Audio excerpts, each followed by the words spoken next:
Memphis, Minnesota. C'est certainement la série la plus disputée de ce premier tour.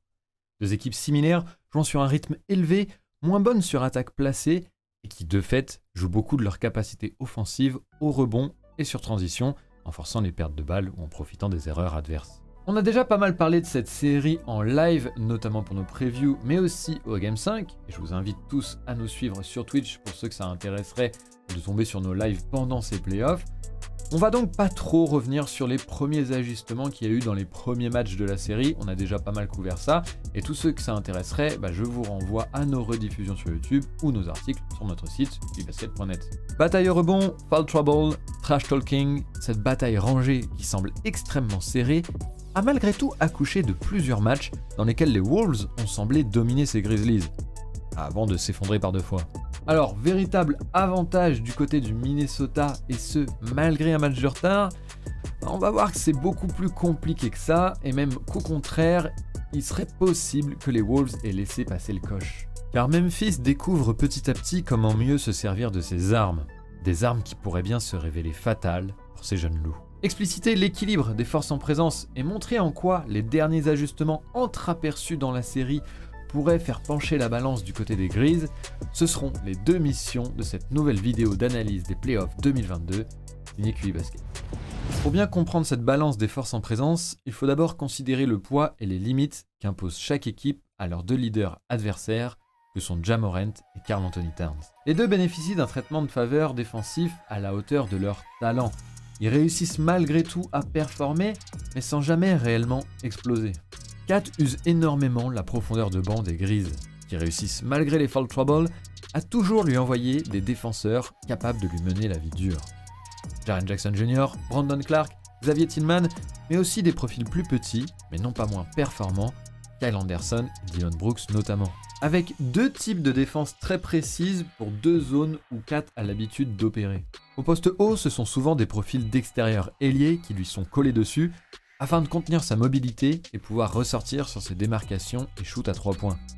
Au poste bas, il est systématiquement doublé, le forçant à faire parler son playmaking et lâcher la balle. Pour répondre à ça, Finch et les Wolves essayent de lui trouver plus de positions off-ball et de tirs en sortie d'écran notamment. Malgré ça, je trouve qu'il est plutôt bien limité par cette défense de Memphis qui arrive à le harceler en permanence et du coup de le faire sortir de ses matchs à plus d'une reprise.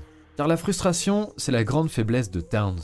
Une faiblesse source de déconcentration, d'énervement, qui résulte bien souvent en des fautes évitables, pour ne pas dire stupides, et qui peuvent parfois porter préjudice à toute l'équipe. De son côté, Ja est lui aussi grandement limité, et cela passe pour Minnesota par le contrôle de sa capacité de drive et la protection de la peinture. Toute la priorité défensive de Sota est effectivement d'empêcher les paniers sous le cercle.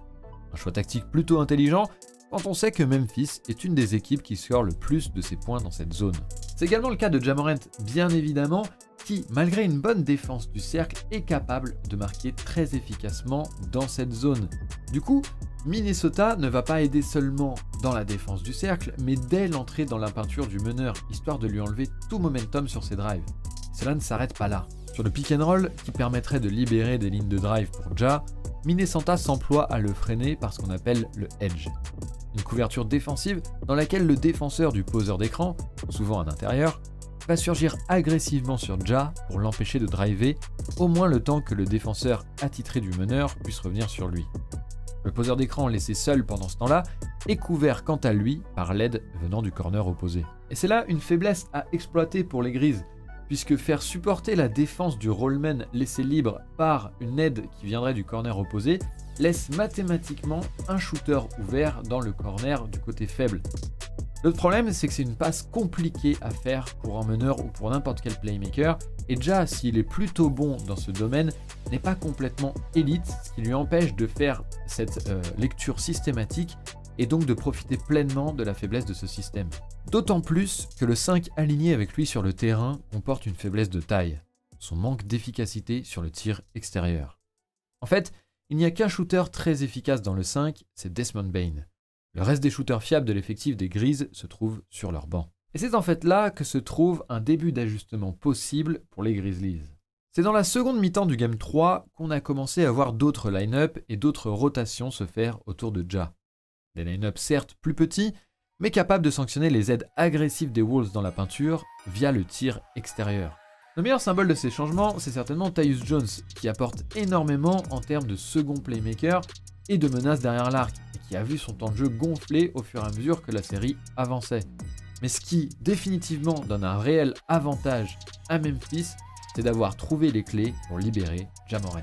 Le match 5, dernier en date à l'heure de cette vidéo, a été très intéressant pour ça, avec différents essais de la part des Grizzlies, dont quelques-uns particulièrement intéressants et qui, s'ils continuaient à être utilisés, pourraient dramatiquement inverser le rapport de force. Deux façons d'attaquer le pick and roll me semblent à même de briser la couverture défensive en edge et les aides qu'utilisent les Wolves, le double pick and roll en horn et le high pick and roll. Dans le premier cas, l'idée est d'ajouter un autre poseur d'écran au pick and roll, le doubler en quelque sorte, d'où le nom de double pick and roll ou double screen pick and roll. Lorsque ce double screen pick and roll est lancé en tête de raquette d'un côté et de l'autre du défenseur de Ja, on dira que c'est un horn. Le grand intérêt de ce set, c'est de vider complètement la peinture, et en l'occurrence, vous l'aurez compris, de faire déjouer tout le système défensif de Minnesota.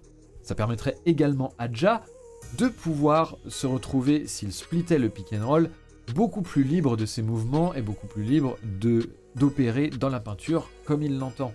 Et puis, même si la défense en edge était excellente du côté de Ja Morant, ça permettrait à l'équipe de trouver un shooter bien plus libre, puisque la seule aide qui pourrait venir contenir un drive ou un roll dans la raquette à ce moment-là, elle viendrait du corner opposé et donc libérerait un shooter sur une passe extrêmement facile. L'autre possibilité pour permettre à Morant d'exploser, c'est le high pick and roll. Il s'agit tout simplement d'opérer le pick and roll plus haut sur le terrain. Cela a l'avantage de créer plus d'espace pour le porteur du ballon, ce qui, en l'occurrence, pourrait servir à Ja pour gagner du momentum sur son drive, attirer encore un peu plus l'aide et trouver des passes plus faciles, ou tout simplement mieux s'envoler vers le cercle. Il n'y a eu que quelques occurrences de ce set au cours de la série, mais l'une d'elles a énormément fait parler d'elle, sans que vous ne le sachiez réellement vraiment. Du coup, je vous laisse le plaisir du rappel. Winner takes a 3-2 lead in this opening round series. Morant. Oh! A jawbreaker!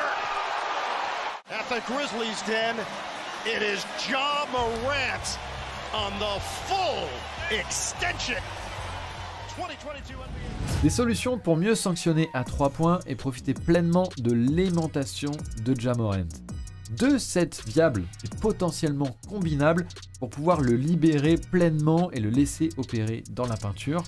Le tout avec un match d'avance. Les Grizzlies se sont vraiment mis dans une position favorable pour gagner cette série. D'autant plus que chez les Wolves, la défaite du Game 5, deuxième fiasco dans la série, peut avoir fait très mal au moral. Des Wolves qui ont très souvent mené dans cette série et ont le talent pour passer, mais ont aussi trop souvent fait preuve d'inconstance et ont régulièrement craqué au pire des moments, révélant leur manque flagrant de création offensive sur demi-terrain. Le grand facteur X du côté des Wolves pour moi, c'est D'Angelo Russell, qui fait vraiment une série en deçà de ses standards. La preuve, l'appeler même facteur X alors que ça devrait être un lieutenant acquis sur la série, prouve tout le problème. D'ailleurs, c'est un des seuls qui peut amener de la construction et de l'initiation offensive sur demi-terrain, là où les Wolves déjouent systématiquement, notamment dans les moments chauds. Et plus globalement, ces Wolves-là ont montré beaucoup d'erreurs de jeunesse. Ils ont le talent pour forcer un Game 7 dans lequel tout pourrait se jouer, mais il va vraiment falloir avoir appris de ces deux fiascos qui ont été au Game 5 et au Game 3, il me semble, où ils ont vraiment mené et ils ont complètement laissé les Grizzlies revenir dans le match. Il va falloir montrer un tout autre visage et apprendre très vite de ces erreurs-là. Je ne suis pas sûr que ce soit possible en l'état pour ces Wolves du Minnesota. C'est tout pour cette vidéo. Vous l'avez vu, j'ai pris un angle un petit peu plus engagé cette fois-ci, puisque je parie plutôt du côté des Grizzlies pour finir cette série. Alors certes, ils ont un match d'avance, mais surtout, je trouve qu'ils ont mis plus de choses en place pour s'adapter à la défense des Wolves. Et les Wolves ont été vraiment trop inconstants et ils me font un petit peu peur sur leurs erreurs de jeunesse. Bien sûr, vous pourrez ne pas être d'accord du tout avec moi. J'ai mis mes arguments en place et je les ai mis en avant. J'espère surtout qu'ils seront compréhensibles. C'est aussi beaucoup à ça que sert ce format. Si pour autant vous n'étiez pas d'accord, n'hésitez pas dans les commentaires à en discuter. On est là aussi pour en débattre. Souvent on fait ça en live. C'est ce que permet le format live. Et encore une fois, je vous invite à nous suivre sur Twitch. Mais on peut également le faire en commentaire sous cette vidéo. Donc n'hésitez pas. Je vous souhaite bien évidemment une très bonne fin de série à tous. Nous on s'arrête là, c'était la 3e vidéo d'analyse pour ces playoffs 2022. Signé QI Basket, moi j'arrête là-dessus, je vous dis ciao tout le monde.